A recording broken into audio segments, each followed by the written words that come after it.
Gara-gara ibu negara Korea Selatan Kim Kyun-hee menerima tas dengan jenama Dior yang terkenal super mahal, upaya Presiden Yoon Suk-yeol memenangi pemilu yang digelar April 2024 nanti terancam terganjal.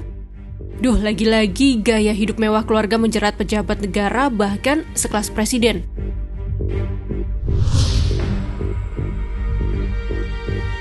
Skandal itu bermula dari rekaman kamera tersembunyi yang diambil oleh pendeta Korea Amerika bernama Abraham Choi.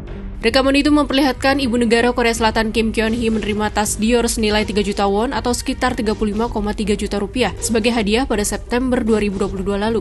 Padahal berdasarkan Undang-Undang Anti Korupsi Korea Selatan, pejabat publik dan pasangan mereka dilarang menerima hadiah senilai lebih dari 1 juta won atau setara dengan 11,77 juta rupiah sekaligus atau total 3 juta won dalam 1 tahun fiskal.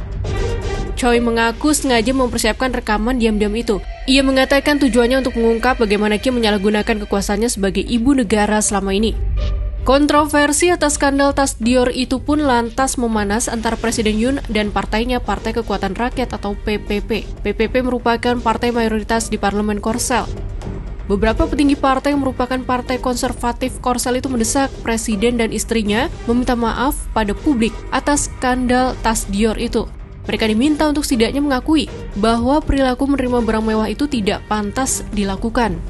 Namun sejauh ini Presiden Korsel yang menduduki jabatannya sejak 2022 tersebut memilih diam. Hal ini mendorong beberapa petinggi PPP mengundurkan diri karena perbedaan pendapat dengan anggota lain pada akhir pekan pertengahan Januari 2024 ini. Analis politik Korsel Ri Jong-hun menilai Presiden Korsel mengambil risiko dan menciptakan bara yang pada akhirnya dapat merugikan PPP pada pemilu 10 April 2024.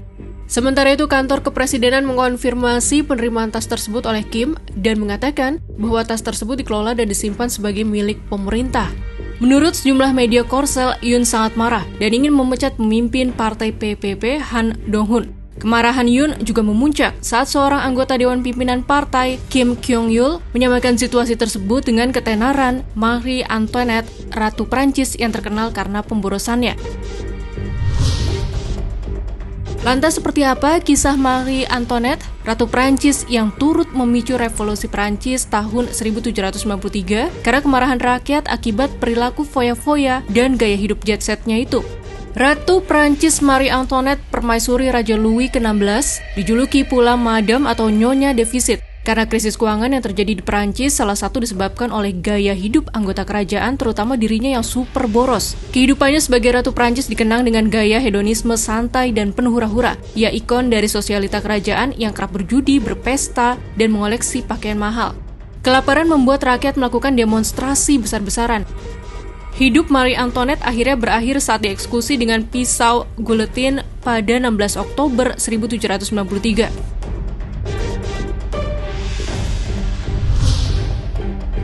Berabad-abad berselang, gaya hidup jet set seorang ibu negara terus terjadi, salah satunya di Filipina oleh Imelda Marcos, istri Presiden ke-10 Filipina Ferdinand Marcos, yang sangat boros karena kehidupan glamornya. Imelda kerap menghabiskan uang miliknya untuk mengoleksi sepatu hingga berjumlah 3.000 pasang. Selain sepatu, Imelda juga pernah berlibur ke New York, Roma, dan Copenhagen selama waktu 90 hari. Kemudian menghabiskan uang sekitar 7 juta dolar Amerika Serikat atau setara dengan 93 miliar rupiah hanya untuk membeli barang-barang mewah di setiap tempat yang dikunjungi. Pada 1986, kekuasaan Ferdinand Marcos digulingkan warga Filipina. Keduanya juga diusir dari negaranya sendiri dan dituduh telah melakukan korupsi hingga 90 miliar dolar Amerika Serikat.